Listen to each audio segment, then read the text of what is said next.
آمش نے بیان کیا، ان سے ابراہیم نے، ان سے اسود نے اور ان سے عائشہ رضی اللہ عنہا نے بیان کیا کہ ایک مرتبہ رسول اللہ صلی اللہ علیہ وسلم نے قربانی کے لیے بیت اللہ بکریاں بھیجی تھیں۔ صحیح بخاری حدیث نمبر 1701۔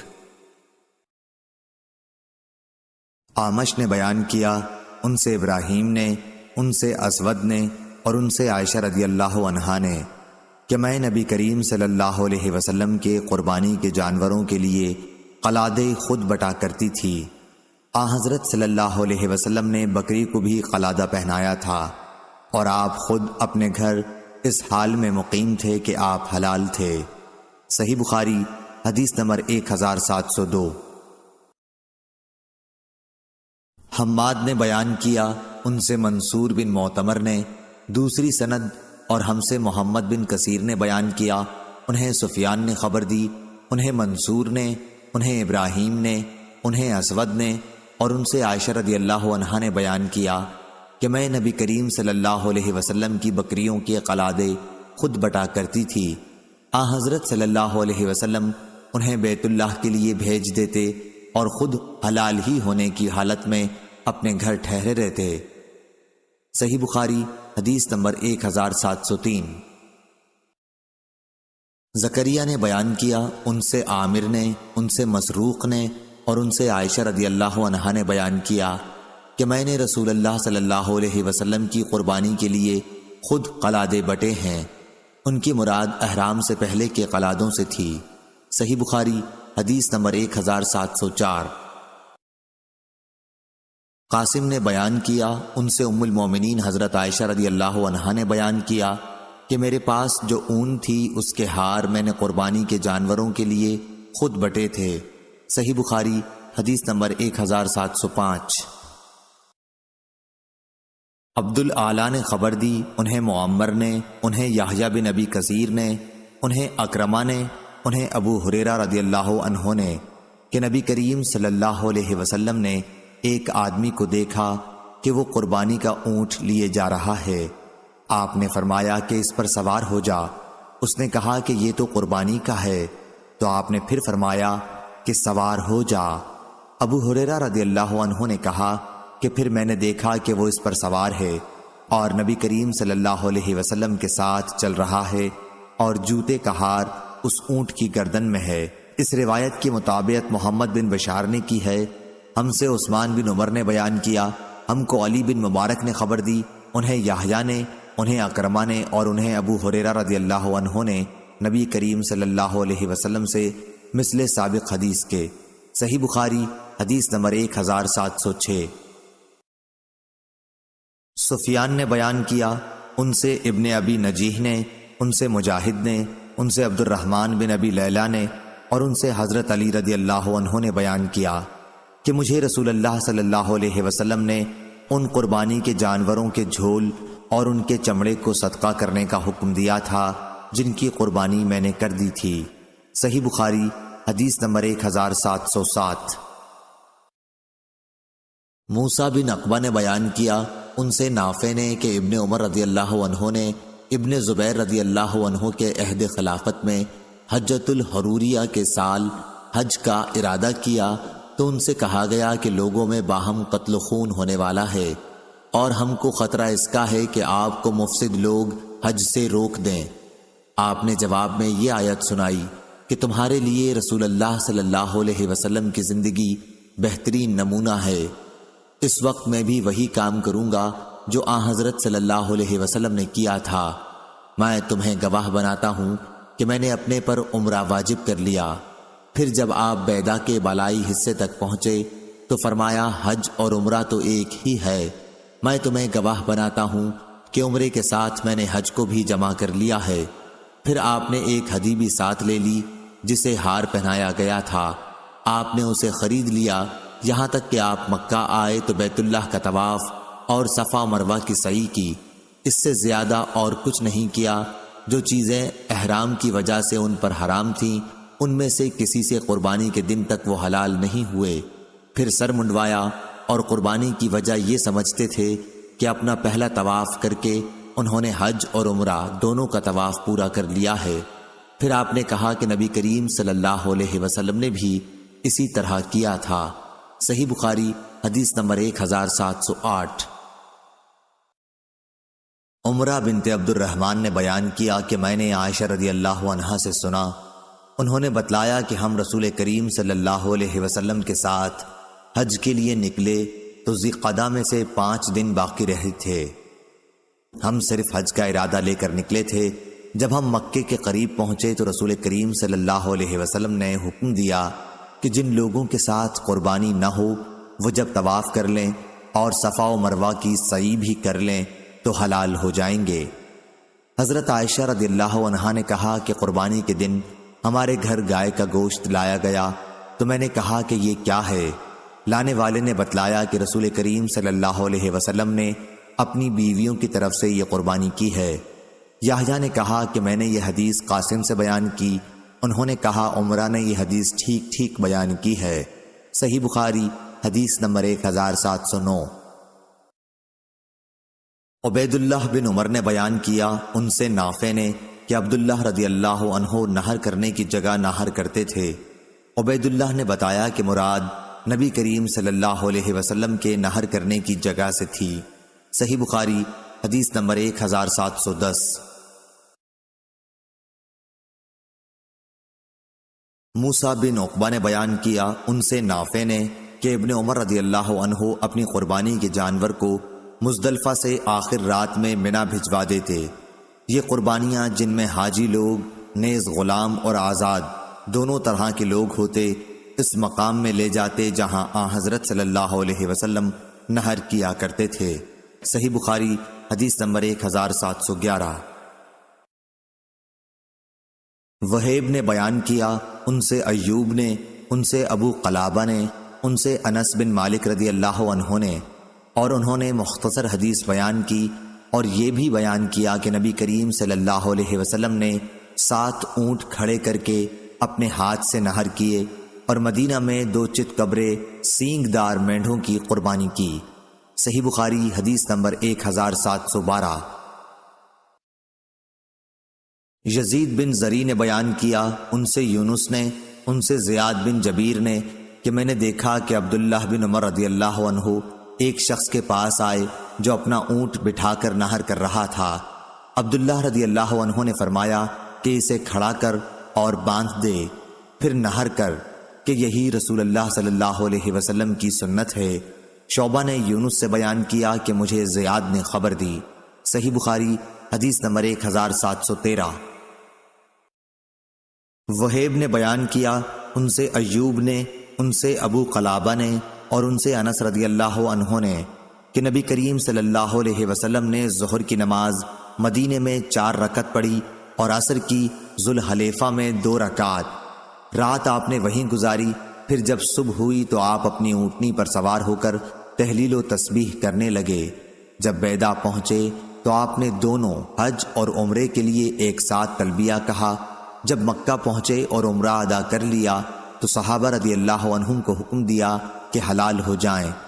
حضرت صلی اللہ علیہ وسلم نے خود اپنے ہاتھ سے 7 اونٹ کھڑے کر کے نہر کیے اور مدینے میں 2 چت قبرے سینگوں والے مینڈھے ذبح کیے۔ صحیح بخاری حدیث نمبر 1714۔ اسماعیل نے بیان کیا، ان سے ایوب نے، ان سے ابو قلابہ نے اور ان سے انس بن مالک رضی اللہ عنہ نے کہ نبی کریم صلی اللہ علیہ وسلم نے ظہر کی نماز مدینے میں 4 رکعت اور عصر کی ذوالحلیفہ میں 2 رکعات پڑھی تھیں۔ ایوب نے ایک شخص کے واسطے سے بروایت انس رضی اللہ عنہ کہا، پھر آپ نے وہیں رات گزاری، صبح ہوئی تو فجر کی نماز پڑھی اور اپنی اونٹنی پر سوار ہو گئے۔ پھر جب مقام بیدا پہنچے تو عمرہ اور حج دونوں کا نام لے کر لبیک پکارا۔ صحیح بخاری حدیث نمبر 1715۔ ابن ابی نجیح نے خبر دی، انہیں مجاہد نے، انہیں عبد الرحمن بن ابی لیلہ نے اور ان سے حضرت علی رضی اللہ عنہ نے بیان کیا کہ نبی کریم صلی اللہ علیہ وسلم نے مجھے قربانی کے اونٹوں کی دیکھ بھال کے لیے بھیجا، اس لیے میں نے ان کی دیکھ بھال کی۔ پھر آپ نے مجھے حکم دیا تو میں نے ان کے گوشت تقسیم کیے، پھر آپ نے مجھے حکم دیا تو میں نے ان کے جھول اور چمڑے بھی تقسیم کر دیے۔ سفیان نے کہا کہ مجھ سے عبد الکریم نے بیان کیا، ان سے مجاہد نے، ان سے عبد الرحمن بن ابی لیلہ نے، اور ان سے علی رضی اللہ عنہ نے بیان کیا کہ مجھے نبی کریم صلی اللہ علیہ وسلم نے حکم دیا تھا کہ میں قربانی کے اونٹوں کی دیکھ بھال کروں اور ان میں سے کوئی چیز قصائی کی مزدوری میں نہ دوں۔ صحیح بخاری حدیث نمبر 1716۔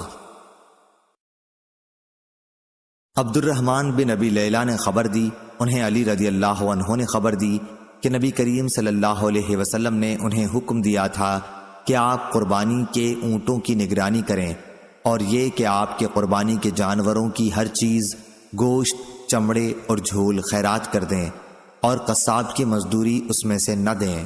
صحیح بخاری حدیث نمبر 1717۔ سیف بن ابی سلیمان نے بیان کیا، کہا میں نے مجاہد سے سنا، انہوں نے کہا کہ مجھ سے ابن ابی لیلہ نے بیان کیا، اور ان سے علی رضی اللہ عنہ نے بیان کیا کہ نبی کریم صلی اللہ علیہ وسلم نے حجۃ الوداع کے موقع پر 100 اونٹ قربان کیے۔ میں نے آپ کے حکم کے مطابق ان کے گوشت بانٹ دیے، پھر آپ نے ان کی جھول بھی تقسیم کرنے کا حکم دیا، اور میں نے انہیں بھی تقسیم کیا، پھر چمڑے کے لیے حکم دیا، اور میں نے انہیں بھی بانٹ دیا۔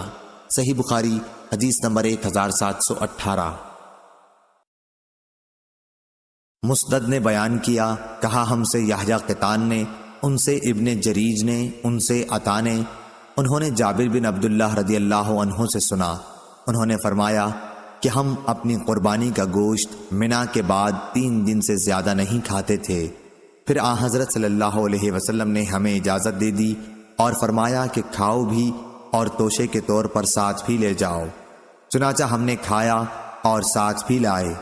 ابن جریج نے کہا کہ میں نے عطا سے پوچھا، کیا جابر رضی اللہ عنہ نے یہ بھی کہا تھا کہ یہاں تک کہ ہم مدینہ پہنچ گئے؟ انہوں نے کہا کہ نہیں، ایسا نہیں فرمایا۔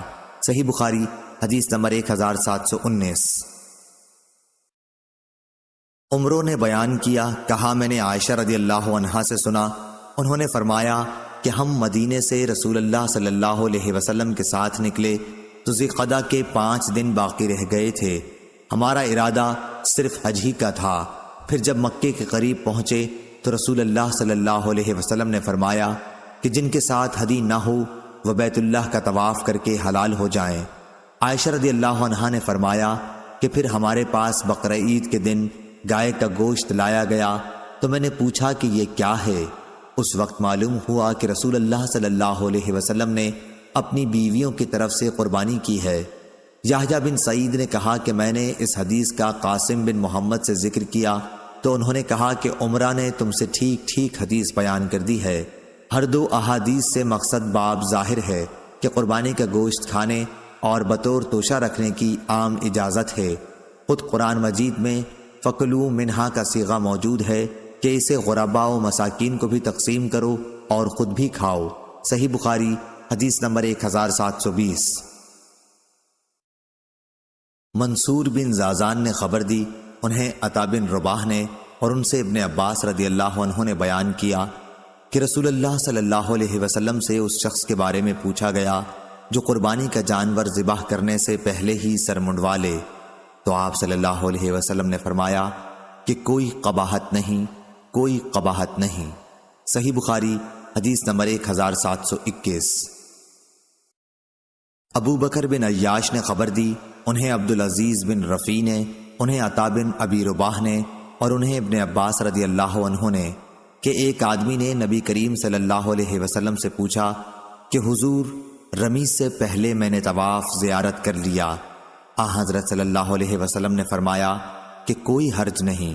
پھر اس نے کہا اور حضور، قربانی کرنے سے پہلے میں نے سر منڈوا لیا۔ آپ نے فرمایا کوئی حرج نہیں۔ پھر اس نے کہا اور قربانی کو رمی سے بھی پہلے کر لیا۔ حضرت صلی اللہ علیہ وسلم نے پھر بھی یہی فرمایا کہ کوئی حرج نہیں۔ اور عبد الرحیم رازی نے ابن خسیم سے بیان کیا، کہا کہ عطا نے خبر دی اور انہیں ابن عباس رضی اللہ عنہ نے نبی کریم صلی اللہ علیہ وسلم سے، اور قاسم بن یحییٰ نے کہا کہ مجھ سے ابن خسیم نے بیان کیا، ان سے عطا نے، ان سے ابن عباس رضی اللہ عنہ نے نبی کریم صلی اللہ علیہ وسلم سے۔ صحیح بخاری حدیث نمبر 1722۔ خالد نے بیان کیا ان سے اکرمہ نے اور ان سے ابن عباس رضی اللہ عنہ نے بیان کیا کہ نبی کریم صلی اللہ علیہ وسلم سے ایک آدمی نے مسئلہ پوچھا کہ شام ہونے کے بعد میں نے رمی کی ہے۔ آپ نے فرمایا کوئی حرج نہیں۔ سائل نے کہا قربانی کرنے سے پہلے میں نے سر مڈا لیا۔ حضرت صلی اللہ علیہ وسلم نے فرمایا کہ کوئی حرج نہیں۔ صحیح بخاری حدیث نمبر 1723۔ عثمان نے خبر دی، انہیں شعبہ نے، انہیں قیس بن مسلم نے، انہیں طارق بن شہاب نے اور ان سے ابو موسیٰ رضی اللہ عنہ نے بیان کیا کہ میں رسول اللہ صلی اللہ علیہ وسلم کی خدمت میں جب حاضر ہوا تو آپ بطحا میں تھے جو مکے کے قریب ایک جگہ ہے۔ آپ نے پوچھا کیا تو نے حج کی نیت کی ہے؟ میں نے کہا کہ ہاں۔ آپ نے دریافت فرمایا کہ تو نے احرام کس چیز کا باندھا ہے؟ میں نے کہا نبی کریم صلی اللہ علیہ وسلم کے احرام کی طرح احرام باندھا ہے۔ آپ نے فرمایا کہ تو نے اچھا کیا، اب جا۔ چنانچہ مکہ پہنچ کر میں نے بیت اللہ کا طواف کیا اور صفا و مروہ کی سعی کی۔ پھر میں بنو قیس کی ایک خاتون کے پاس آیا اور انہوں نے میرے سر کی جوئیں نکالی۔ اس کے بعد میں نے حج کی لبیک پکاری۔ اس کے بعد عمر رضی اللہ عنہ کے عہد خلافت تک اسی کا فتویٰ دیتا رہا۔ پھر جب میں نے عمر رضی اللہ عنہ سے اس کا ذکر کیا تو آپ نے فرمایا کہ ہمیں کتاب اللہ پر بھی عمل کرنا چاہیے اور اس میں پورا کرنے کا حکم ہے۔ پھر رسول اللہ صلی اللہ علیہ وسلم کی سنت پر بھی عمل کرنا چاہیے، اور حضرت صلی اللہ علیہ وسلم قربانی سے پہلے حلال نہیں ہوئے تھے۔ صحیح بخاری حدیث نمبر 1724۔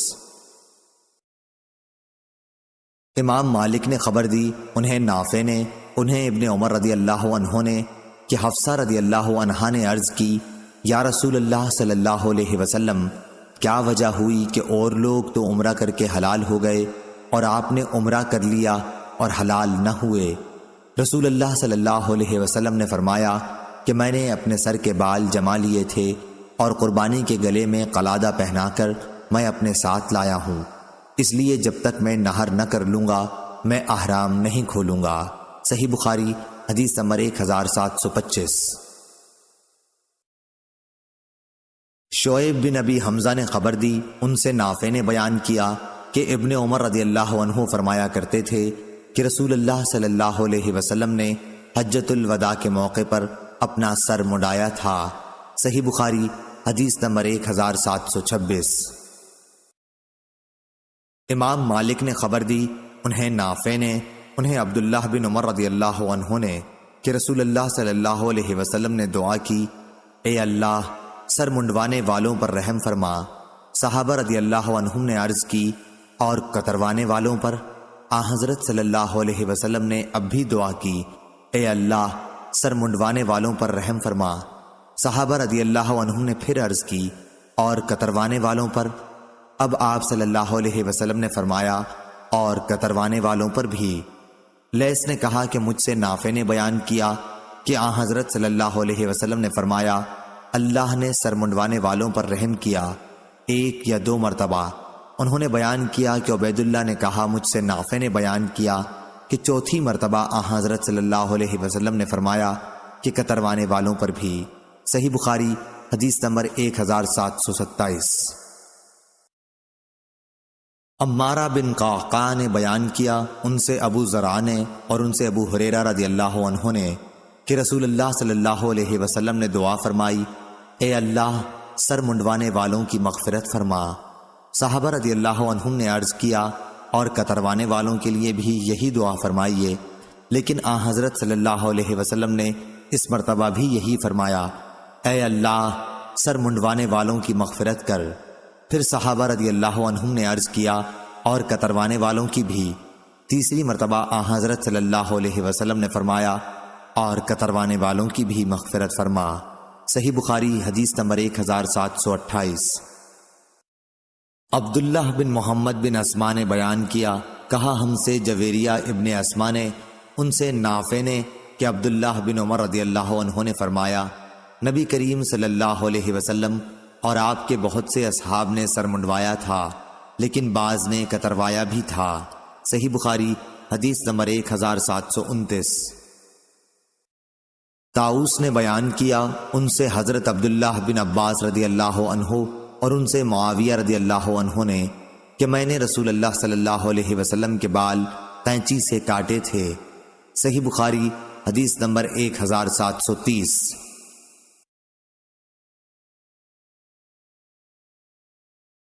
قریب نے خبر دی، ان سے ابن عباس رضی اللہ عنہ نے کہا کہ جب نبی کریم صلی اللہ علیہ وسلم مکے میں تشریف لائے تو آپ نے اپنے اصحاب کو یہ حکم دیا کہ بیت اللہ کا طواف اور صفا و مروہ کی سعی کرنے کے بعد احرام کھول دیں، پھر سر منڈوا لیں یا بال کتروا لیں۔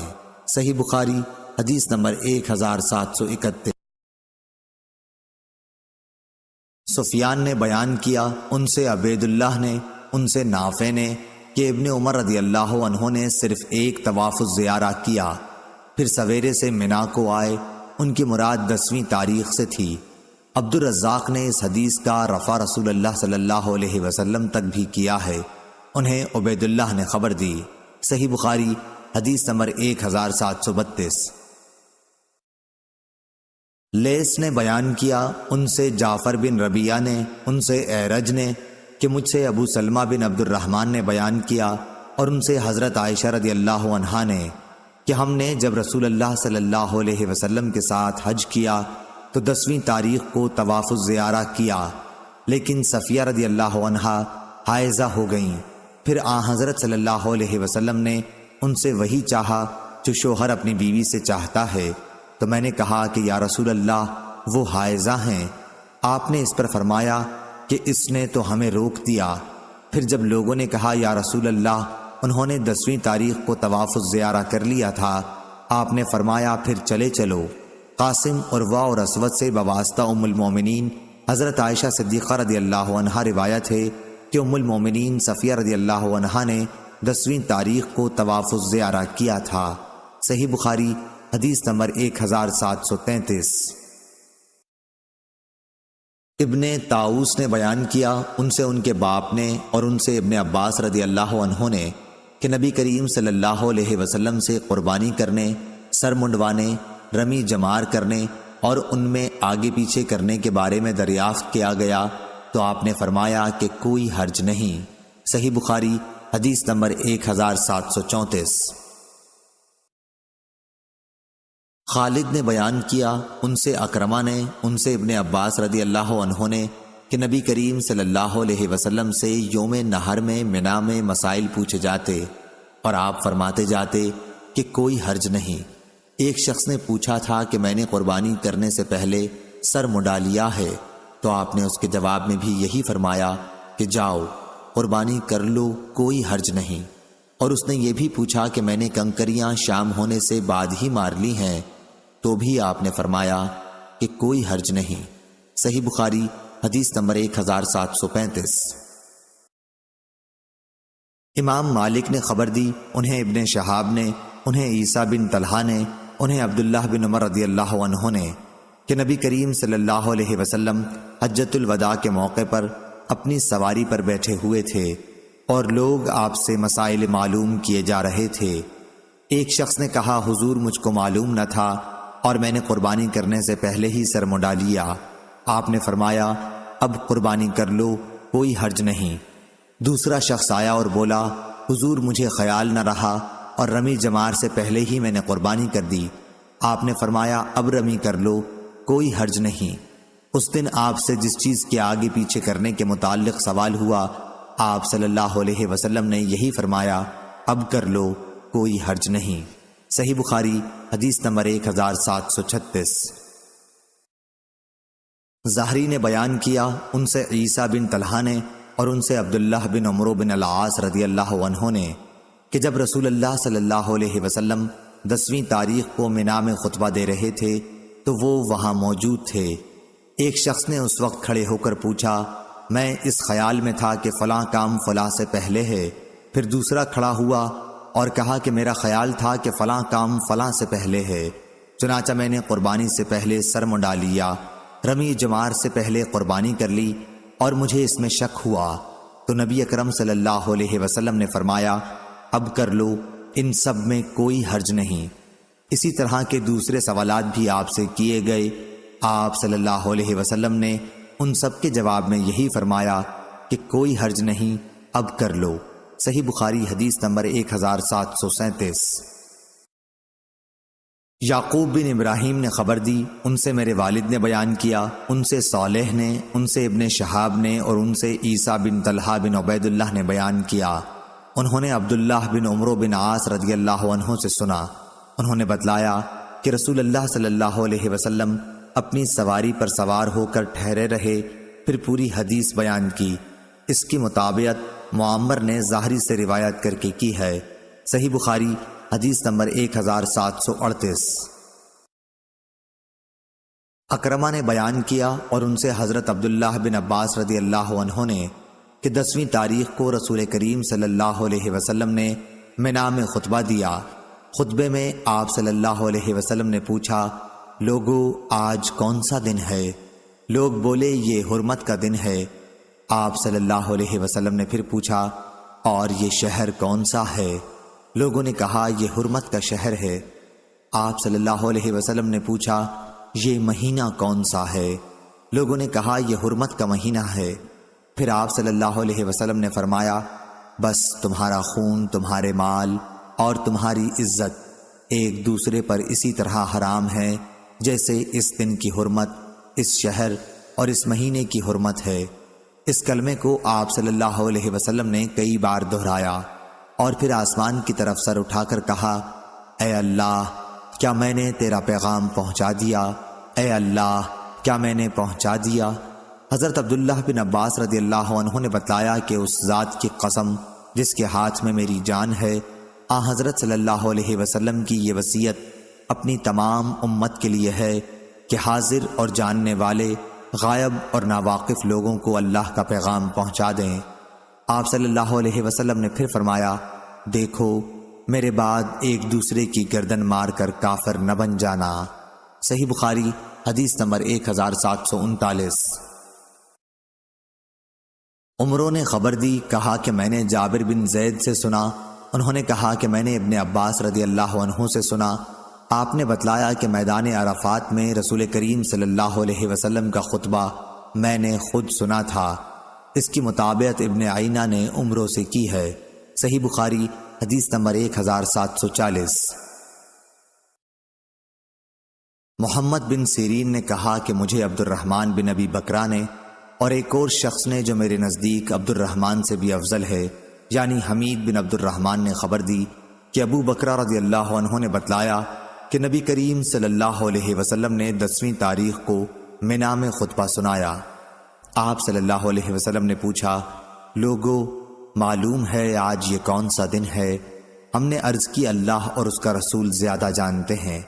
آپ صلی اللہ علیہ وسلم اس پر خاموش ہو گئے اور ہم نے سمجھا کہ آپ صلی اللہ علیہ وسلم اس دن کا کوئی اور نام رکھیں گے، لیکن آپ صلی اللہ علیہ وسلم نے فرمایا، کیا یہ قربانی کا دن نہیں ہے؟ ہم بولے ہاں ضروری ہے۔ پھر آپ صلی اللہ علیہ وسلم نے پوچھا، یہ مہینہ کون سا ہے؟ ہم نے کہا اللہ اور اس کا رسول زیادہ جانتے ہیں۔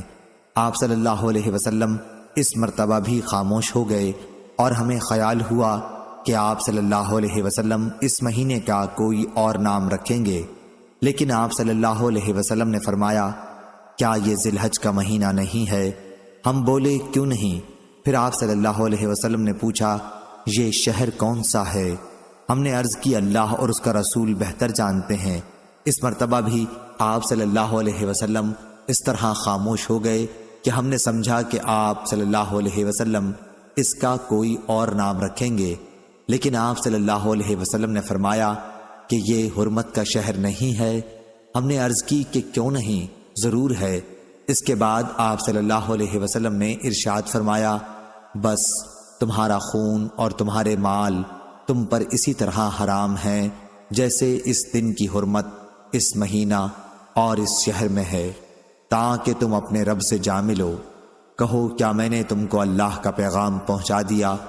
لوگوں نے کہا کہ ہاں۔ آپ صلی اللہ علیہ وسلم نے فرمایا، اے اللہ تو گواہ رہنا، اور ہاں یہاں موجود غائب کو پہنچا دیں، کیونکہ بہت سے لوگ جن تک یہ پیغام پہنچے گا سننے والوں سے زیادہ پیغام کو یاد رکھنے والے ثابت ہوں گے، اور میرے بعد کافر نہ بن جانا کہ ایک دوسرے کی ناحق گردنیں مارنے لگو۔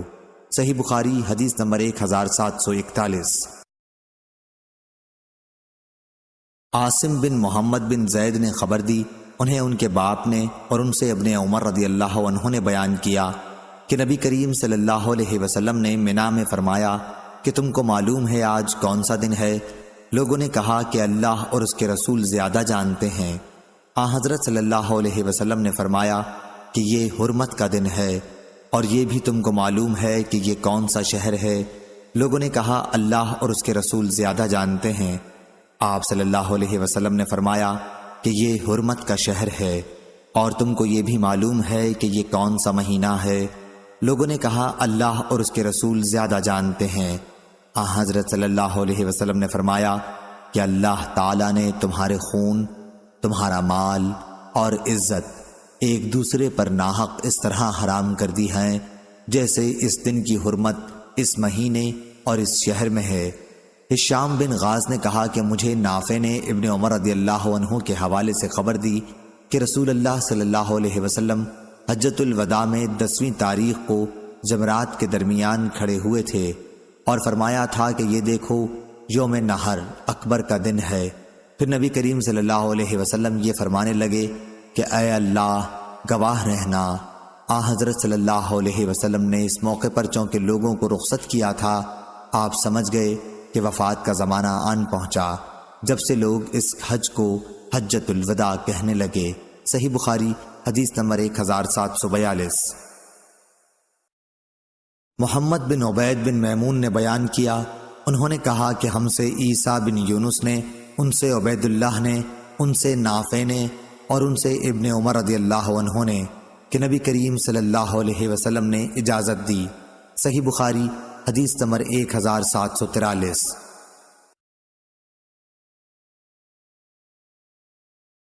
عبید اللہ نے بیان کیا، کہا کہ مجھ سے نافع نے بیان کیا اور ان سے ابن عمر رضی اللہ عنہ نے کہ عباس رضی اللہ عنہ نے نبی کریم صلی اللہ علیہ وسلم سے منا کی راتوں میں حاجیوں کو پانی پلانے کے لیے مکہ میں رہنے کی اجازت چاہی تو آپ نے ان کو اجازت دے دی۔ اس روایت کے مطابق محمد بن عبداللہ کے ساتھ ابو اسامہ، عقبہ بن خالد اور ابو زمرہ نے کی ہے۔ صحیح بخاری حدیث نمبر 1745۔ مسعر نے بیان کیا، ان سے وبرا نے کہ میں نے حضرت عبداللہ بن عمر رضی اللہ عنہ سے پوچھا کہ میں کنکریاں کس وقت ماروں؟ تو آپ نے فرمایا کہ جب تمہارا امام مارے تو تم بھی مارو۔ لیکن دوبارہ میں نے ان سے یہی مسئلہ پوچھا تو انہوں نے فرمایا کہ ہم انتظار کرتے رہتے اور جب سورج ڈھل جاتا تو کنکریاں مارتے۔ صحیح بخاری حدیث نمبر 1746۔ عبد الرحمن بن زید نے بیان کیا کہ عبداللہ رضی اللہ عنہ نے وادی کے نشیب بطن وادی میں کھڑے ہو کر کنکری ماری تو میں نے کہا اے عبد الرحمن، کچھ لوگ تو وادی کے بالائی علاقے سے کنکریاں مارتے ہیں۔ اس کا جواب انہوں نے یہ دیا کہ اس ذات کی قسم جس کے سوا کوئی معبود نہیں، یہی بطن وادی ان کے کھڑے ہونے کی جگہ ہے رمی کرتے وقت جن پر سورہ بقرہ نازل ہوئی تھی۔ عبداللہ بن ولید نے بیان کیا کہ ان سے سفیان ثوری نے اور ان سے اعمش نے یہی حدیث بیان کی۔ صحیح بخاری حدیث نمبر 1747۔ شعبہ نے بیان کیا، ان سے حکم بن عتبہ نے، ان سے ابراہیم نخعی نے، ان سے عبد الرحمن بن یزید نے کہ عبداللہ بن مسعود رضی اللہ عنہ جمرہ کبریٰ کے پاس پہنچے تو کعبے کو آپ نے بائیں طرف کیا اور منا کو دائیں طرف، پھر 7 کنکریوں سے رمی کی اور فرمایا کہ جن پر سورہ بقرہ نازل ہوئی تھی انہوں نے بھی اسی طرح رمی کی تھی، یعنی رسول اللہ صلی اللہ علیہ وسلم۔ صحیح بخاری حدیث نمبر 1748۔ حکم بن عطیبہ نے بیان کیا، ان سے ابراہیم نخعی نے، ان سے عبد الرحمن بن یزید نے کہ انہوں نے حضرت عبداللہ بن مسعود رضی اللہ عنہ کے ساتھ حج کیا۔ انہوں نے دیکھا کہ جمرہ عقبہ کی 7 کنکریوں کے ساتھ رمی کے وقت آپ نے بیت اللہ کو تو اپنی بائیں طرف اور منا کو دائیں طرف کر لیا، پھر فرمایا کہ یہی ان کا بھی مقام تھا جن پر سورہ بقرہ نازل ہوئی تھی، یعنی نبی کریم صلی اللہ علیہ وسلم۔ صحیح بخاری حدیث نمبر 1749۔ سلیمان اعمش نے بیان کیا، کہا کہ میں نے حجاج سے سنا، وہ ممبر پر سورتوں کا یوں نام لے رہا تھا: وہ سورہ جس میں بقرہ گائے کا ذکر آیا ہے، وہ سورہ جس میں آل عمران کا ذکر آیا ہے، وہ سورہ جس میں نساء عورتوں کا ذکر آیا ہے۔ اعمش نے کہا، میں نے اس کا ذکر حضرت ابراہیم نخعی رحمہ اللہ سے کیا تو انہوں نے فرمایا کہ مجھ سے عبد الرحمن بن یزید نے بیان کیا کہ جب حضرت عبداللہ بن مسعود رضی اللہ عنہ نے جمرہ عقبہ کی رمی کی تو وہ ان کے ساتھ تھے۔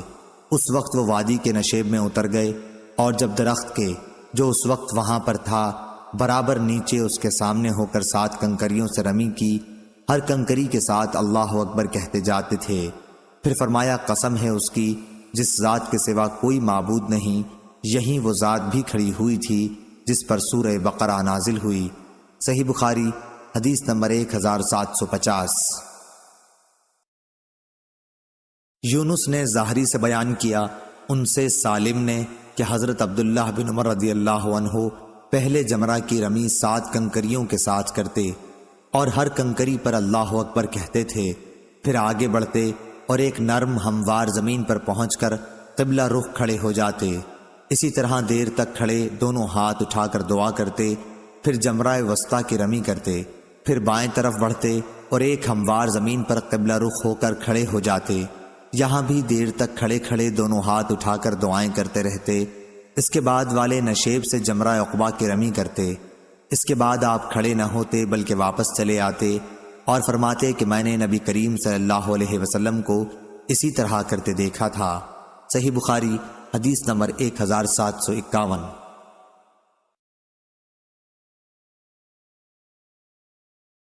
سالم بن عبداللہ نے بیان کیا کہ عبداللہ بن عمر رضی اللہ عنہ پہلے جمرہ کی رمی 7 کنکریوں کے ساتھ کرتے اور ہر کنکری پر اللہ اکبر کہتے تھے۔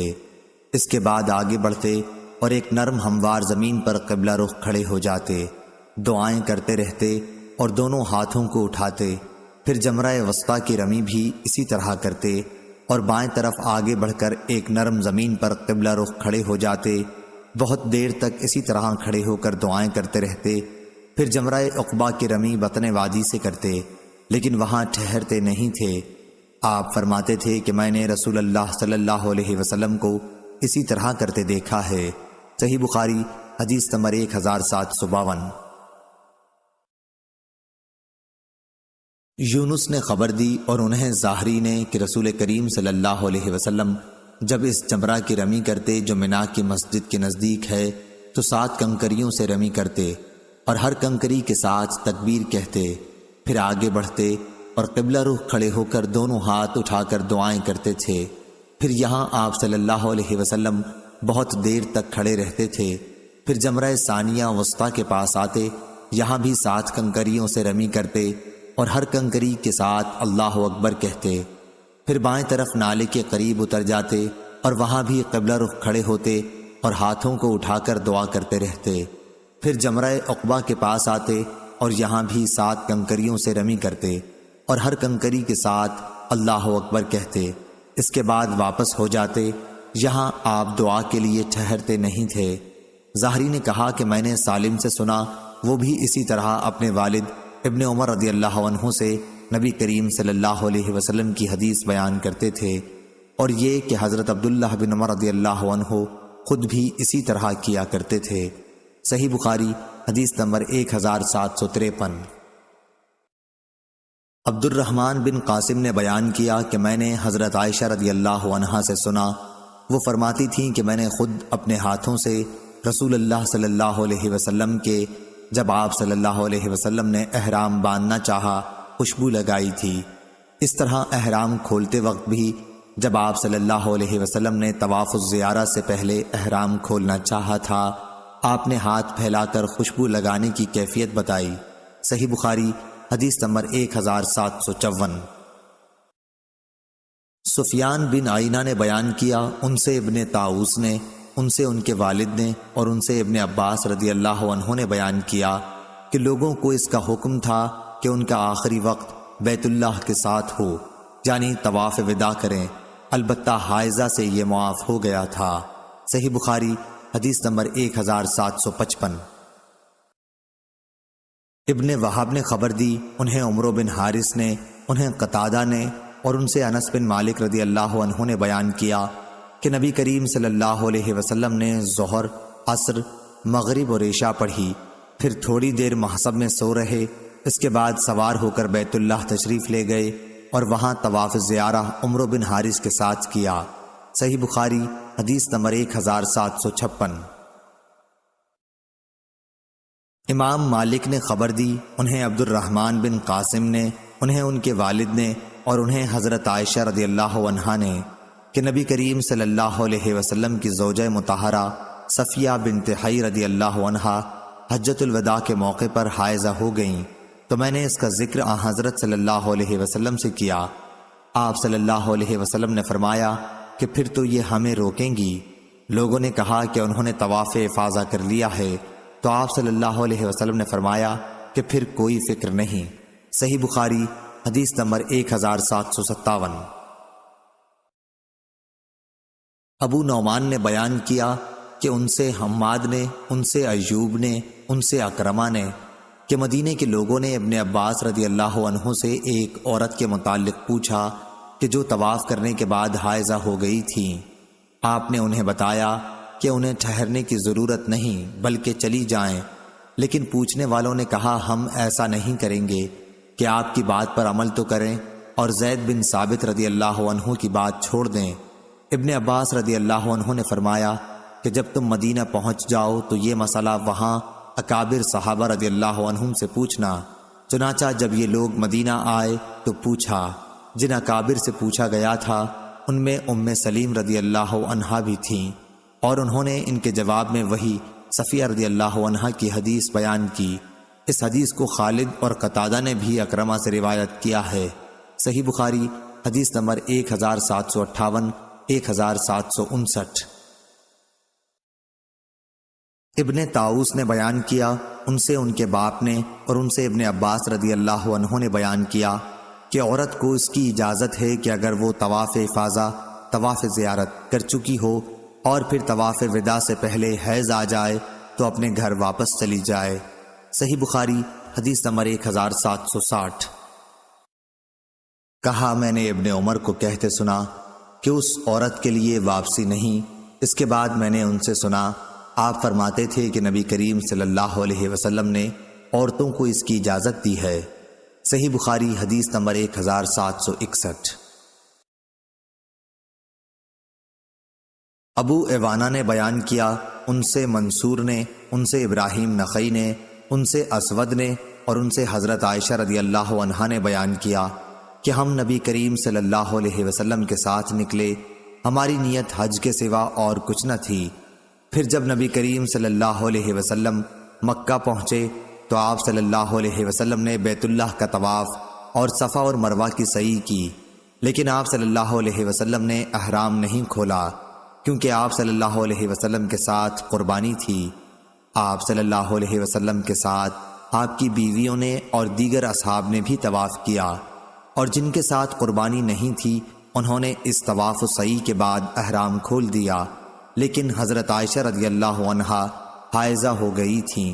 سب نے اپنے حج کے تمام مناسک ادا کر لیے تھے۔ پھر جب لیلۃ الحصبہ یعنی روانگی کی رات آئی تو حضرت عائشہ رضی اللہ عنہا نے عرض کی، یا رسول اللہ صلی اللہ علیہ وسلم، آپ کے تمام ساتھی حج اور عمرہ دونوں کر کے جا رہے ہیں، صرف میں عمرے سے محروم ہوں۔ آپ صلی اللہ علیہ وسلم نے فرمایا کہ اچھا، جب ہم آئے تھے تو تم حیض کی وجہ سے بیت اللہ کا طواف نہیں کر سکی تھیں؟ میں نے کہا کہ نہیں۔ آپ صلی اللہ علیہ وسلم نے فرمایا کہ پھر اپنے بھائی کے ساتھ تنعیم چلی جا اور وہاں سے عمرے کا احرام باندھ اور عمرہ کر، ہم تمہارا فلاں جگہ انتظار کریں گے۔ چنانچہ میں اپنے بھائی عبد الرحمن کے ساتھ تنعیم گئی اور وہاں سے احرام باندھا۔ اسی طرح صفیہ بنت حی رضی اللہ عنہا بھی حائضہ ہو گئی تھیں۔ نبی کریم صلی اللہ علیہ وسلم نے انہیں از راہ محبت فرمایا، اقری حلقی، تو ہمیں روک لے گی؟ کیا تو نے قربانی کے دن طواف و زیارت نہیں کیا تھا؟ وہ بولیں کہ کیا تھا۔ اس پر آپ صلی اللہ علیہ وسلم نے فرمایا کہ پھر کوئی حرج نہیں، چلی چلو۔ میں جب آپ صلی اللہ علیہ وسلم تک پہنچی تو آپ صلی اللہ علیہ وسلم مکے کے بالائی علاقے پر چڑھ رہے تھے۔ اور میں اتر رہی تھی، یا یہ کہا کہ میں چڑھ رہی تھی اور حضور صلی اللہ علیہ وسلم اتر رہے تھے۔ مسند کی روایت میں رسول اللہ صلی اللہ علیہ وسلم کے کہنے پر ہاں کے بجائے نہیں ہے۔ اس کی مطابقت جریر نے منصور کے واسطے سے نہیں کے ذکر میں کی ہے۔ صحیح بخاری حدیث نمبر 1762۔ عبدالعزیز بن رفیع نے بیان کیا کہ میں نے انس بن مالک رضی اللہ عنہ سے پوچھا، مجھے وہ حدیث بتائیے جو آپ کو رسول اللہ صلی اللہ علیہ وسلم سے یاد ہو کہ انہوں نے 8ویں ذی الحج کے دن ظہر کی نماز کہاں پڑھی تھی؟ انہوں نے کہا منا میں۔ میں نے پوچھا اور روانگی کے دن عصر کہاں پڑھی تھی؟ انہوں نے فرمایا کہ ابطح میں، اور تم اسی طرح کرو جس طرح تمہارے حاکم لوگ کرتے ہوں تاکہ فتنہ واقع نہ ہو۔ صحیح بخاری حدیث نمبر 1763۔ قتادہ نے بیان کیا اور ان سے انس بن مالک رضی اللہ عنہ نے بیان کیا کہ ظہر، عصر، مغرب، عشاء نبی کریم صلی اللہ علیہ وسلم نے پڑھی اور تھوڑی دیر کے لیے محصب میں سو رہے، پھر بیت اللہ کی طرف سوار ہو کر گئے اور طواف کیا۔ یہاں طواف الزیارہ مراد ہے۔ صحیح بخاری حدیث نمبر 1764۔ سفیان نے بیان کیا، ان سے ہشام بن عروہ نے، ان سے ان کے والد نے، اور ان سے حضرت عائشہ رضی اللہ عنہا نے بیان کیا کہ آن حضرت صلی اللہ علیہ وسلم منا سے کوچ کر کے یہاں محصب میں اس لیے اترے تھے تاکہ آسانی کے ساتھ مدینے کو نکل سکیں۔ آپ کی مراد ابطح میں اترنے سے تھی۔ صحیح بخاری حدیث نمبر 1765۔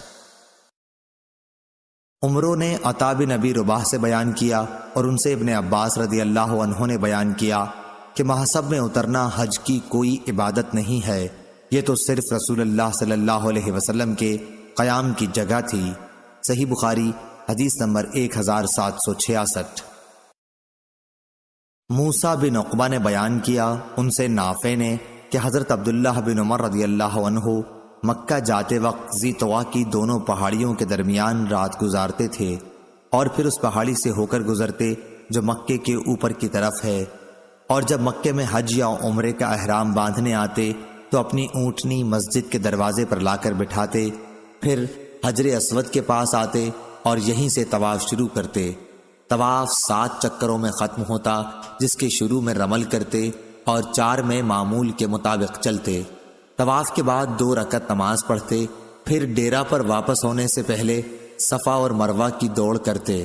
جب حج یا عمرہ کر کے مدینہ واپس ہوتے تو ذوالحلیفہ کے میدان میں سواری بٹھاتے، جہاں نبی کریم صلی اللہ علیہ وسلم بھی مکے سے مدینہ واپس ہوتے ہوئے اپنی سواری بٹھایا کرتے تھے۔ صحیح بخاری حدیث نمبر 1767۔ خالد بن حارث نے بیان کیا، انہوں نے کہا کہ عبید اللہ سے محصب کے بارے میں پوچھا گیا تو انہوں نے نافع سے بیان کیا کہ رسول اللہ صلی اللہ علیہ وسلم اور حضرت عمر اور ابن عمر رضی اللہ عنہم نے محصب میں قیام فرمایا تھا۔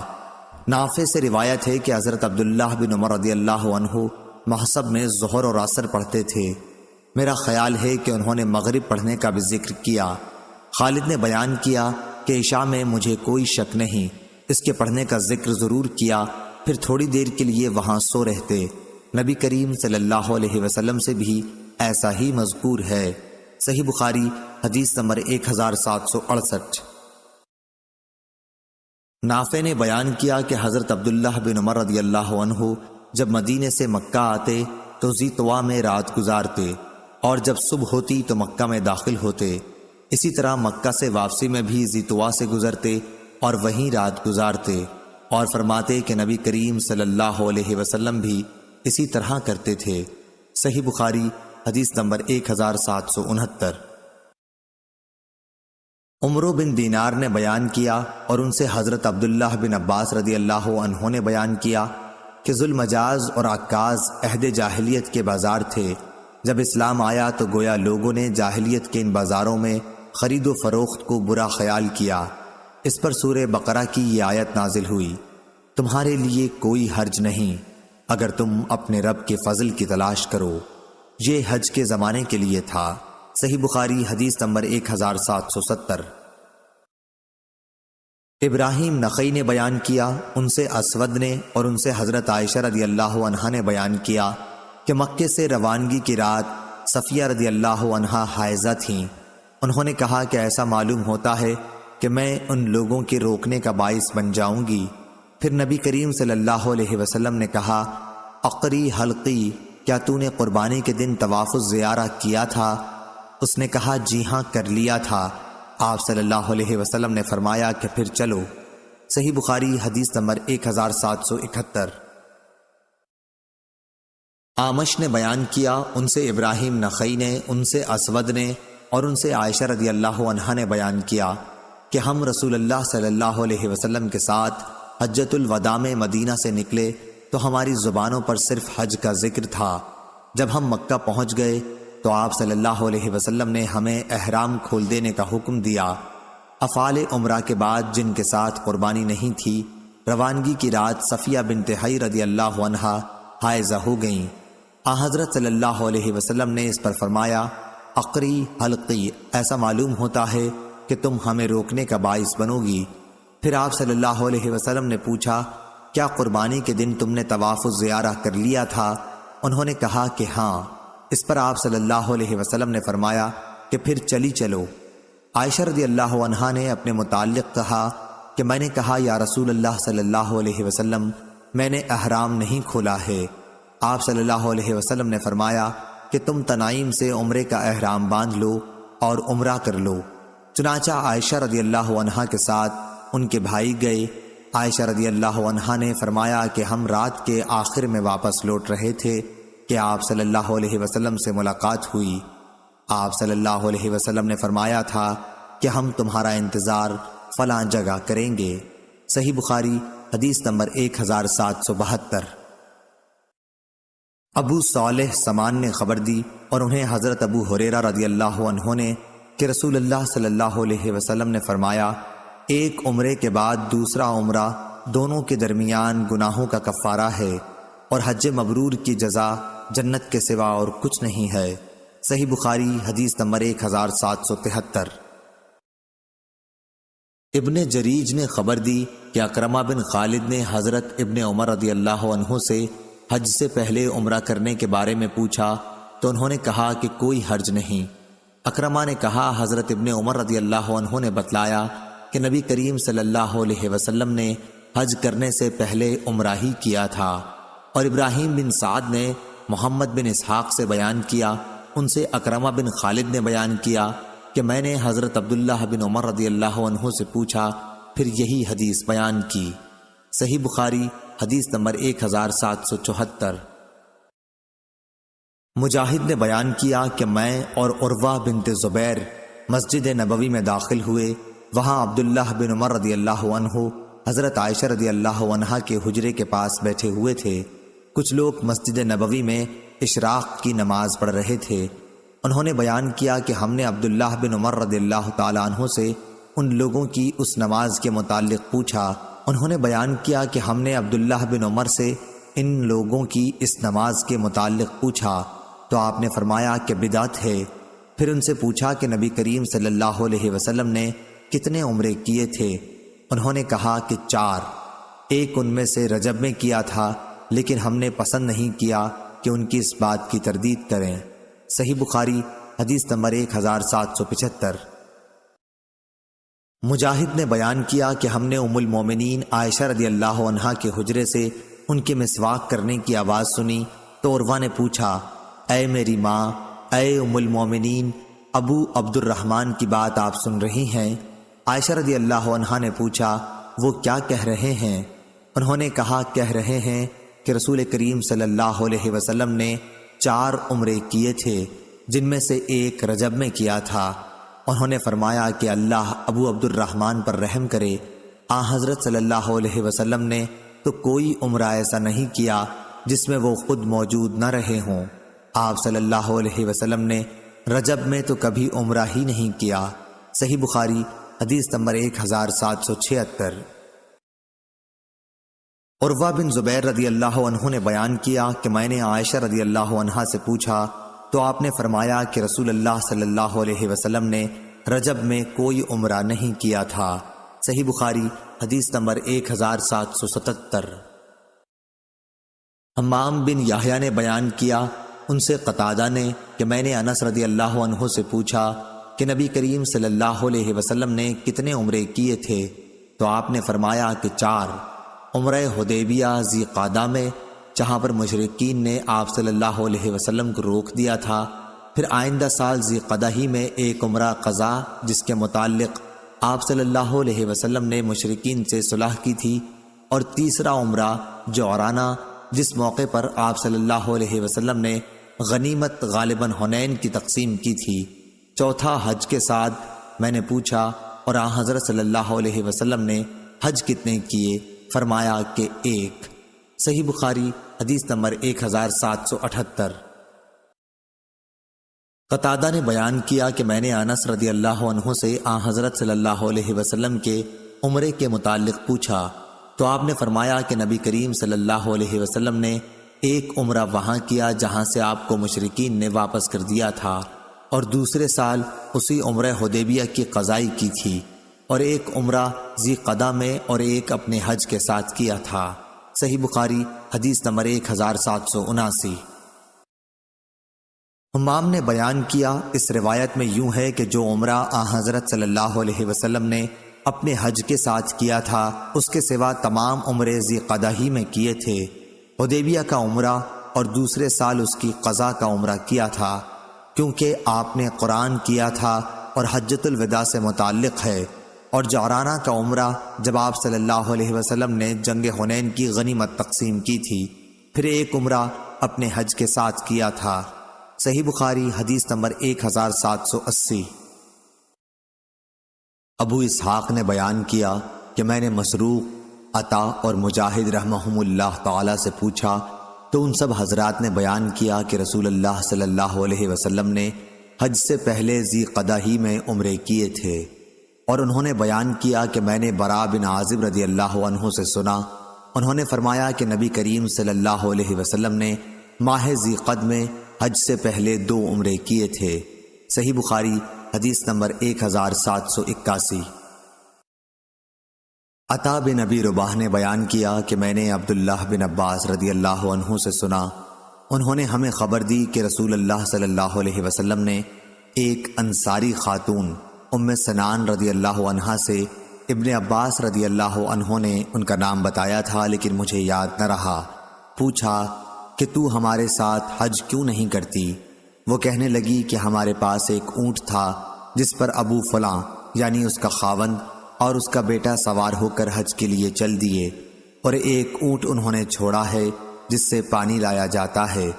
آپ صلی اللہ علیہ وسلم نے فرمایا کہ اچھا، جب رمضان آئے تو عمرہ کر لینا، کیونکہ رمضان کا عمرہ ایک حج کے برابر ہوتا ہے، یا اسی جیسی کوئی بات آپ صلی اللہ علیہ وسلم نے فرمائی۔ صحیح بخاری حدیث نمبر 1782۔ ہشام نے بیان کیا ان سے ان کے والد عروہ نے، اور ان سے حضرت عائشہ رضی اللہ عنہا نے بیان کیا کہ ہم رسول اللہ صلی اللہ علیہ وسلم کے ساتھ مدینے سے نکلے تو ذی الحج کا چاند نکلنے والا تھا۔ آپ صلی اللہ علیہ وسلم نے فرمایا کہ اگر کوئی حج کا احرام باندھنا چاہتا ہے تو وہ حج کا باندھ لے، اور اگر کوئی عمرے کا باندھنا چاہتا ہے تو وہ عمرے کا باندھ لے۔ اگر میرے ساتھ ہدی نہ ہوتی تو میں بھی عمرے کا احرام باندھتا۔ حضرت عائشہ رضی اللہ عنہا نے بیان کیا کہ ہم میں بعض نے تو عمرے کا احرام باندھا اور بعض نے حج کا احرام باندھا۔ میں بھی ان لوگوں میں تھی جنہوں نے عمرے کا احرام باندھا تھا، لیکن عرفہ کا دن آیا تو میں اس وقت حائضہ تھی، چنانچہ میں نے حضور صلی اللہ علیہ وسلم سے شکایت کی۔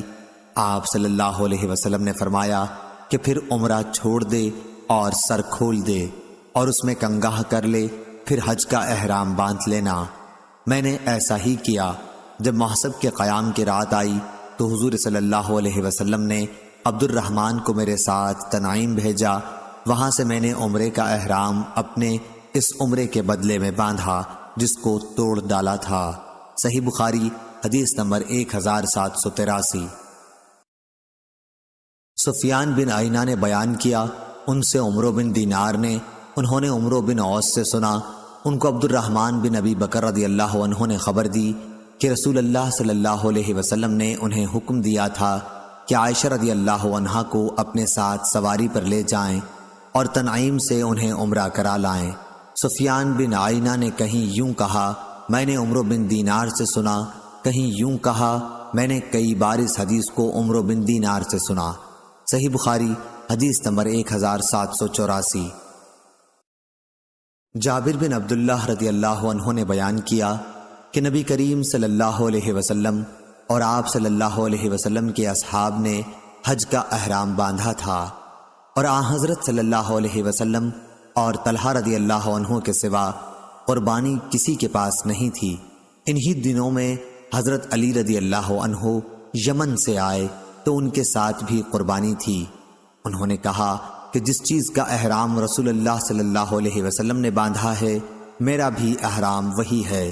آن حضرت صلی اللہ علیہ وسلم نے اپنے اصحاب رضی اللہ عنہم کو مکے میں پہنچ کر اس کی اجازت دے دی تھی کہ اپنے حج کو عمرے میں تبدیل کر دیں اور بیت اللہ کا طواف اور صفا مروہ کی سعی کر کے بال ترشوا لیں اور احرام کھول دیں، لیکن وہ لوگ ایسا نہ کریں جن کے ساتھ قربانی ہو۔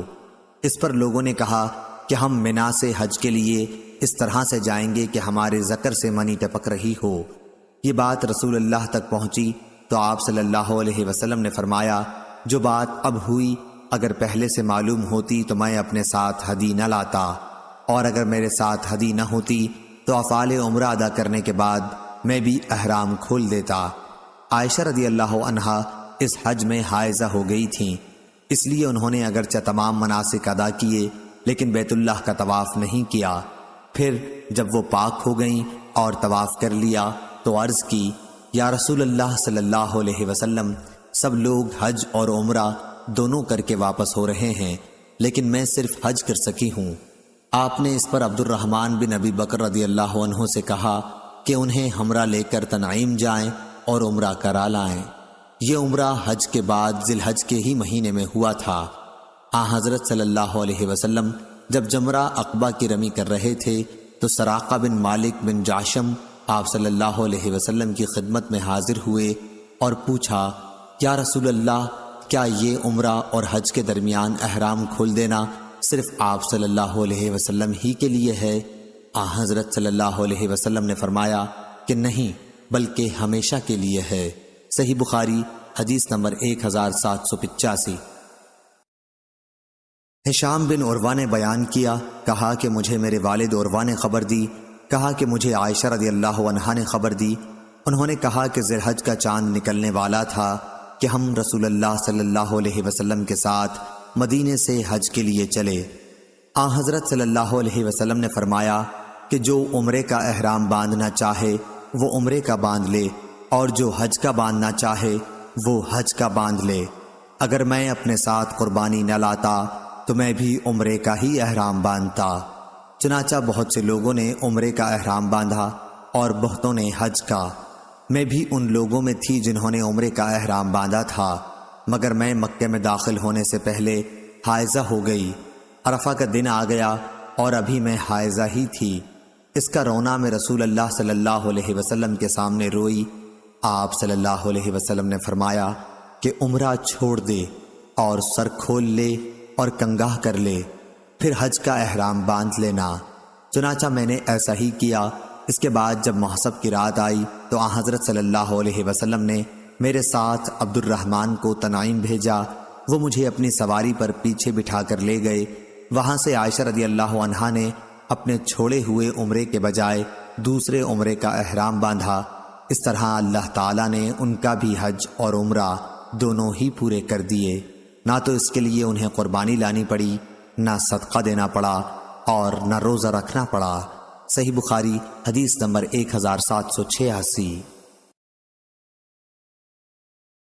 ابن عون نے بیان کیا، ان سے قاسم بن محمد نے، اور دوسری روایت میں ابن عون ابراہیم سے روایت کرتے ہیں اور وہ اسود سے۔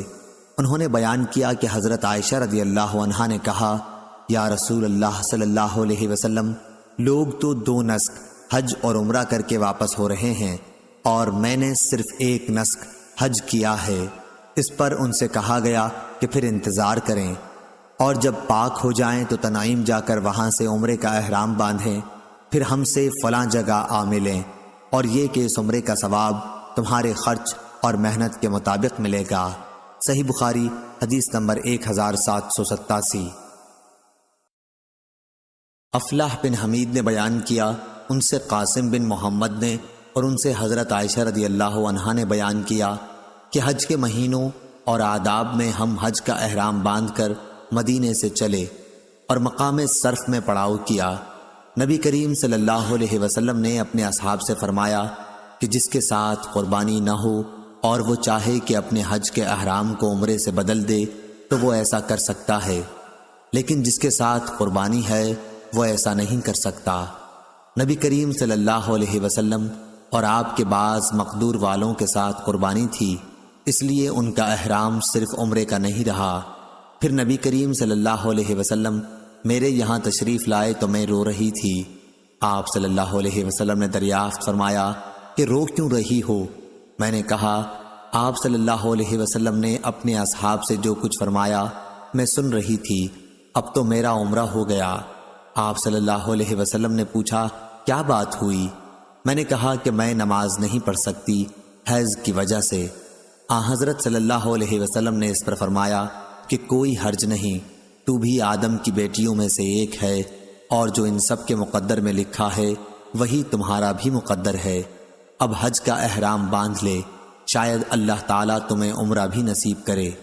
عائشہ رضی اللہ عنہا نے بیان کیا کہ میں نے حج کا احرام باندھ لیا، پھر جب ہم حج سے فارغ ہو کر اور منا سے نکل کر محصب میں اترے تو حضرت صلی اللہ علیہ وسلم نے عبد الرحمن کو بلایا اور ان سے کہا کہ اپنی بہن کو حد حرم سے باہر لے جا تنعیم، تاکہ وہ وہاں سے عمرے کا احرام باندھ لیں، پھر طواف و سعی کرو، ہم تمہارا انتظار یہیں کریں گے۔ ہم آدھی رات کو آپ کی خدمت میں پہنچے تو آپ صلی اللہ علیہ وسلم نے پوچھا کیا فارغ ہو گئے؟ میں نے کہا ہاں۔ حضرت صلی اللہ علیہ وسلم نے اس کے بعد اپنے اصحاب میں کوچ کا اعلان کر دیا۔ بیت اللہ کا طواف ودا کرنے والے لوگ صبح کی نماز سے پہلے ہی روانہ ہو گئے اور مدینہ کی طرف چل دیے۔ صحیح بخاری حدیث نمبر 1788۔ صفوان بن یعلی بن امیہ نے بیان کیا، ان سے ان کے والد نے کہ نبی کریم صلی اللہ علیہ وسلم جعرانہ میں تھے تو آپ صلی اللہ علیہ وسلم کی خدمت میں ایک شخص حاضر ہوا، جبہ پہنے ہوئے اور اس پر خلوق یا زردی کا نشان تھا۔ اس نے پوچھا مجھے اپنے عمرے میں آپ کس طرح کرنے کا حکم دیتے ہیں؟ اس پر اللہ تعالیٰ نے نبی کریم صلی اللہ علیہ وسلم پر وحی نازل کی اور آپ صلی اللہ علیہ وسلم پر کپڑا ڈال دیا گیا۔ میری بڑی آرزو تھی کہ جب حضور صلی اللہ علیہ وسلم پر وحی نازل ہو رہی ہو تو میں آپ صلی اللہ علیہ وسلم کو دیکھوں۔ عمر رضی اللہ عنہ نے فرمایا یہاں آؤ، نبی کریم صلی اللہ علیہ وسلم پر جب وحی نازل ہو رہی ہو اس وقت تم حضور صلی اللہ علیہ وسلم کو دیکھنے کے آرزو مند ہو؟ میں نے کہا ہاں۔ انہوں نے کپڑے کا کنارہ اٹھایا اور میں نے اس میں سے آپ صلی اللہ علیہ وسلم کو دیکھا۔ آپ زور زور سے خراٹے لے رہے تھے۔ میرا خیال ہے کہ انہوں نے بیان کیا جیسے اونٹ کے سانس کی آواز ہوتی ہے۔ پھر جب وحی اترنی بند ہوئی تو آپ صلی اللہ علیہ وسلم نے فرمایا کہ پوچھنے والا کہاں ہے جو عمرے کا حال پوچھتا تھا؟ اپنا جبہ اتار دے، خلوق کے اثر کو دھو ڈال اور زعفران کی زردی صاف کر لے، اور جس طرح حج میں کرتے ہو اسی طرح اس میں بھی کرو۔ صحیح بخاری حدیث نمبر 1789۔ امام مالک نے خبر دی، انہیں ہشام بن عروہ نے، انہیں ان کے والد عروہ بن زبیر نے، کہ میں نے نبی کریم صلی اللہ علیہ وسلم کی زوجہ مطہرہ عائشہ صدیقہ رضی اللہ عنہا سے پوچھا جبکہ ابھی میں نوعمر تھا کہ اللہ تعالیٰ کا ارشاد ہے صفا اور مروہ دونوں اللہ تعالیٰ کی نشانیاں ہیں، اس لیے جو شخص بیت اللہ کا حج یا عمرہ کرے اس کے لیے ان کی سعی کرنے میں کوئی گناہ نہیں، اس لیے میں سمجھتا ہوں کہ اگر کوئی ان کی سعی نہ کرے تو اس پر کوئی گناہ نہ ہوگا۔ یہ سن کر حضرت عائشہ صدیقہ رضی اللہ عنہا نے فرمایا کہ ہرگز نہیں، اگر مطلب یہ ہوتا جیسا کہ تم بتا رہے ہو پھر تو ان کی سعی نہ کرنے میں واقعی کوئی حرج نہیں تھا، لیکن یہ آیت تو انصار کے بارے میں نازل ہوئی ہے جو منات بت کے نام کا احرام باندھتے تھے جو قدید کے مقابل میں رکھا ہوا تھا۔ وہ صفا اور مروہ کی سعی کو اچھا نہیں سمجھتے تھے۔ جب اسلام آیا تو انہوں نے رسول اللہ صلی اللہ علیہ وسلم سے اس کے بارے میں پوچھا، اور اس پر اللہ تعالیٰ نے یہ آیت نازل فرمائی کہ صفا اور مروہ دونوں اللہ تعالیٰ کی نشانیاں ہیں، اس لیے جو شخص بیت اللہ کا حج یا عمرہ کرے اس کے لیے ان کی سعی کرنے میں کوئی گناہ نہیں۔ سفیان اور ابو معاویہ نے ہشام سے یہ زیادتی نکالی ہے کہ جو کوئی صفا مروہ کا پھیرا نہ کرے تو اللہ اس کا حج اور عمرہ پورا نہ کرے گا۔ صحیح بخاری حدیث نمبر 1790۔ اسحاق بن ابراہیم نے بیان کیا، ان سے جریر نے، ان سے اسماعیل نے، ان سے عبداللہ بن ابی اوفی نے بیان کیا کہ رسول اللہ صلی اللہ علیہ وسلم نے عمرہ بھی کیا اور ہم نے بھی آپ کے ساتھ عمرہ کیا۔ چنانچہ جب آپ مکے میں داخل ہوئے تو آپ صلی اللہ علیہ وسلم نے پہلے بیت اللہ کا طواف کیا اور آپ کے ساتھ ہم نے بھی طواف کیا، پھر صفا اور مروہ آئے اور ہم بھی آپ کے ساتھ آئے۔ ہم آپ کی مکے والوں سے حفاظت کر رہے تھے کہ کہیں کوئی کافر تیر نہ چلا دے۔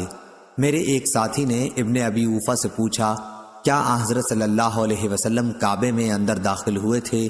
انہوں نے فرمایا کہ نہیں۔ صحیح بخاری حدیث نمبر 1791۔ کہا، انہوں نے پھر پوچھا، کیا حضرت صلی اللہ علیہ وسلم نے حضرت خدیجہ رضی اللہ عنہا کے متعلق کیا کچھ فرمایا تھا؟ انہوں نے بیان کیا کہ آپ صلی اللہ علیہ وسلم نے فرمایا تھا، خدیجہ رضی اللہ عنہا کو جنت میں ایک موتی کے گھر کی بشارت ہو، جس میں نہ کسی قسم کا شور و غل ہوگا نہ کوئی تکلیف ہوگی۔ صحیح بخاری حدیث نمبر 1792۔ عمرو بن دینار نے کہا کہ ہم نے ابن عمر رضی اللہ عنہ سے ایک ایسے شخص کے بارے میں دریافت کیا جو عمرے کے لیے بیت اللہ کا طواف تو کرتا ہے لیکن صفا اور مروہ کی سعی نہیں کرتا، کیا وہ صرف بیت اللہ کے طواف کے بعد اپنی بیوی سے ہم بستر ہو سکتا ہے؟ انہوں نے اس کا جواب یہ دیا کہ نبی کریم صلی اللہ علیہ وسلم مکہ تشریف لائے اور آپ صلی اللہ علیہ وسلم نے بیت اللہ کا 7 چکروں کے ساتھ طواف کیا، پھر مقام ابراہیم کے قریب 2 رکعت نماز پڑھی، اس کے بعد صفا اور مروہ کی 7 مرتبہ سعی کی، اور رسول اللہ صلی اللہ علیہ وسلم کی زندگی تمہارے لیے بہترین نمونہ ہے۔ صحیح بخاری حدیث نمبر 1793۔ انہوں نے بیان کیا کہ ہم نے جابر بن عبداللہ رضی اللہ عنہ سے بھی اس کے متعلق سوال کیا تو آپ نے فرمایا، صفا اور مروہ کی سعی سے پہلے اپنی بیوی کے قریب بھی نہ جانا چاہیے۔ صحیح بخاری حدیث نمبر 1794۔ ابو موسیٰ اشعری نے بیان کیا، انہوں نے بیان کیا کہ میں نبی کریم صلی اللہ علیہ وسلم کی خدمت میں بطحا میں حاضر ہوا، آپ صلی اللہ علیہ وسلم وہاں حج کے لیے جاتے ہوئے اترے ہوئے تھے۔ آپ صلی اللہ علیہ وسلم نے دریافت فرمایا کہ کیا تمہارا حج ہی کا ارادہ ہے؟ میں نے کہا جی ہاں۔ آپ صلی اللہ علیہ وسلم نے پوچھا، اور احرام کس چیز کا باندھا ہے؟ میں نے کہا میں نے اسی کا احرام باندھا ہے جس کا نبی کریم صلی اللہ علیہ وسلم نے احرام باندھا ہو۔ آپ صلی اللہ علیہ وسلم نے فرمایا، تو نے اچھا کیا، اب بیت اللہ کا طواف اور صفا اور مروہ کی سعی کر لے، پھر احرام کھول ڈال۔ چنانچہ میں نے بیت اللہ کا طواف کیا اور صفا اور مروہ کی سعی، پھر میں بنو قیس کی ایک عورت کے پاس آیا اور انہوں نے میرے سر کی جوئیں نکالی، اس کے بعد میں نے حج کا احرام باندھا۔ میں حضرت صلی اللہ علیہ وسلم کی وفات کے بعد اسی کے مطابق لوگوں کو مسئلہ بتایا کرتا تھا۔ جب عمر رضی اللہ عنہ کی خلافت کا دور آیا تو آپ صلی اللہ علیہ وسلم نے فرمایا کہ ہمیں کتاب اللہ پر عمل کرنا چاہیے کہ اس میں ہمیں حج اور عمرہ پورا کرنے کا حکم ہوا ہے، اور رسول اللہ صلی اللہ علیہ وسلم کی سنت پر عمل کرنا چاہیے کہ اس وقت آپ نے احرام نہیں کھولا تھا جب تک ہدی کی قربانی نہیں ہو گئی تھی، لہٰذا ہدی ساتھ لانے والوں کے واسطے ایسا ہی کرنے کا حکم ہے۔ صحیح بخاری حدیث نمبر 1795۔ عمروں نے خبر دی انہیں ابو الاسود نے کہ اسماء بنت ابی بکر رضی اللہ عنہا کے غلام عبداللہ نے ان سے بیان کیا، انہوں نے اسماء رضی اللہ عنہا سے سنا تھا، وہ جب بھی حجون پہاڑ سے ہو کر گزرتی تو یہ کہتی، رحمتیں نازل ہوں اللہ کی محمد صلی اللہ علیہ وسلم پر، ہم نے آپ صلی اللہ علیہ وسلم کے ساتھ یہی قیام کیا تھا۔ ان دنوں ہمارے سامان بہت ہلکے پھلکے تھے، سواریاں اور زاد راہ کی بھی کمی تھی۔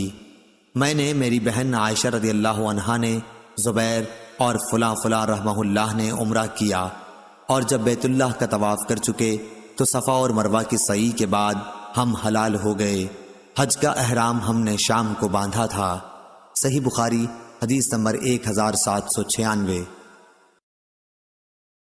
امام مالک نے خبر دی، انہیں نافع نے اور انہیں حضرت عبداللہ بن عمر رضی اللہ عنہ نے، کہ رسول اللہ صلی اللہ علیہ وسلم جب کسی غزوہ یا حج و عمرے سے واپس ہوتے تو جب بھی کسی بلند جگہ چڑھاؤ ہوتا تو 3 مرتبہ اللہ اکبر کہتے اور یہ دعا پڑھتے: اللہ کے سوا کوئی معبود نہیں، وہ اکیلا ہے، اس کا کوئی شریک نہیں، ملک اسی کا ہے اور حمد اسی کے لیے ہے، وہ ہر چیز پر قادر ہے، ہم واپس ہو رہے ہیں توبہ کرتے ہوئے، عبادت کرتے ہوئے، اپنے رب کے حضور سجدہ کرتے ہوئے اور اس کی حمد کرتے ہوئے۔ اللہ نے اپنا وعدہ سچا کر دکھایا، اپنے بندے کی مدد کی اور سارے لشکر کو تنہا شکست دے دی۔ فتح مکہ کی طرف اشارہ ہے۔ صحیح بخاری حدیث نمبر 1797۔ خالد نے بیان کیا، ان سے اکرمہ نے اور ان سے ابن عباس رضی اللہ عنہ نے بیان کیا کہ جب نبی کریم صلی اللہ علیہ وسلم مکہ تشریف لائے تو بنو عبد المطلب کے چند بچوں نے آپ صلی اللہ علیہ وسلم کا استقبال کیا۔ آپ صلی اللہ علیہ وسلم نے ایک بچے کو اپنی سواری کے آگے بٹھا لیا اور دوسرے کو پیچھے۔